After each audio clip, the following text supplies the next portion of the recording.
Today, I'm joined by Nigel Headford, CEO for the Council for Aluminium and Building. Hi, Nigel. Good morning, Nathan.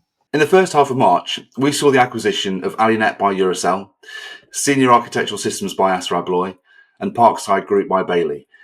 Is this a coincidence, or does it represent something bigger in the aluminium industry? I think it represents something bigger. Aluminium is coming to the fore. It always has been, dominant in the commercial marketplace, which is where we see, Comar and Seniors.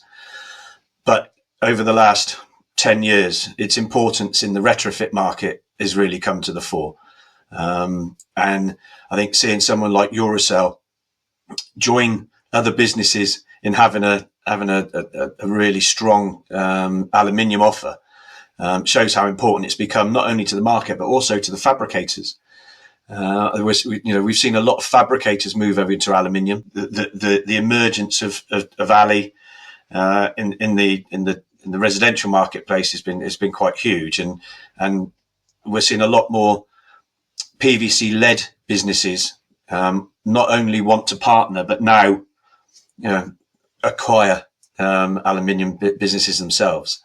And I think it can only be good. It can only be good for the market because you've got bigger businesses with a wider reach, bigger marketing budgets, and joined up thinking. On that basis, then, do you think we will see similar activity in the coming weeks and months? I think there's a lot of activity left to do. To be honest, there's only a couple of independents left from an aluminium perspective. Most have been gobbled up. I mean, the interesting one is Assa taking Seniors, which is predominantly in the commercial marketplace, and be an interesting acquisition from a strategic perspective. It's hard to understand how that will affect things at the moment, but at the end of the day, Seniors have come up the ranks over the last few years, done a fantastic job.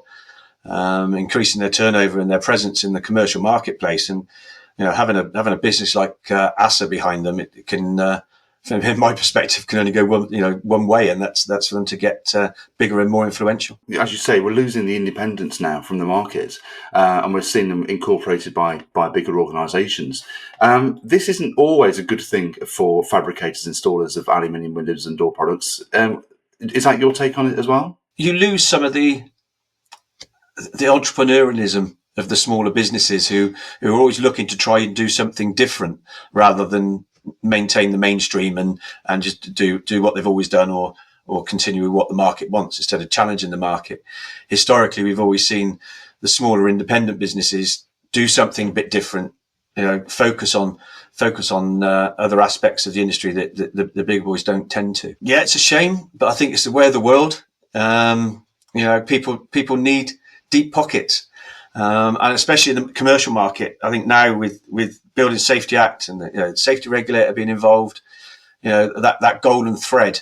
There's a lot of information you have to put forward and keep together and maintain, and that's not easy to do on a smaller budget. Do you think that this route was almost necessary then? Because you talk about pressures on companies, and we have seen a lot of companies fail. Do you think the two are both sides of the same coin then?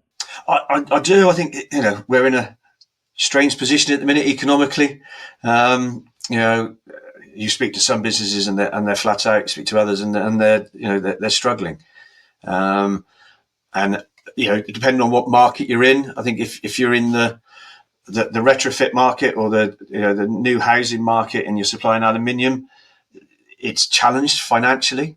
We've seen the likes of Doomman go, who were offering higher end products, and being challenged from a cost perspective, and from a commercial perspective, it's a totally different challenge.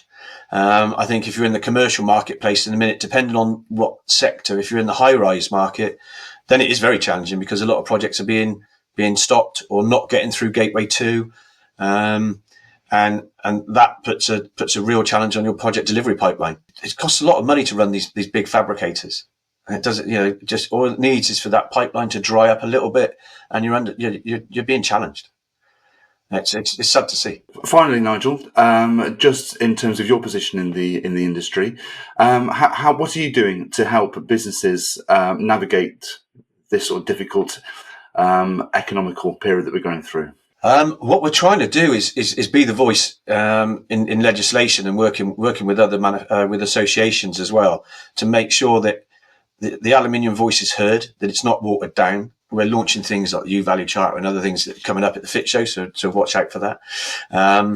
We're trying to work closely with the training side to look at apprenticeships, to look at there's a new element we're looking at for CPDs, to try and highlight how much work our members are doing with on CPDs and the amount they deliver. Main contractors are now challenging fabricators on their knowledge, on how they're doing their professional development, how they're managing their competency and demonstrating their competency. So a lot of our time at the minute is spent working on that and making sure that our members are able to demonstrate their competency and trying them, offer them some different training courses and some updates, really. So it's an interesting year. I think there's a lot to do.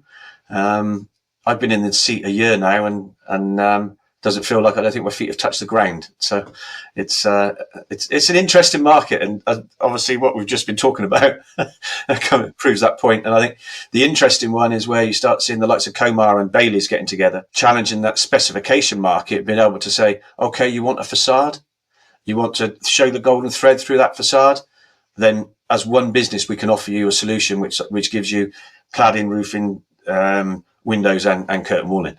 So is that a sea change, Nathan? I don't know. I think it's massive. Well, we can discuss it more at the FIT show. Thank you very much for your time, Nigel. Excellent. Thanks, Nathan.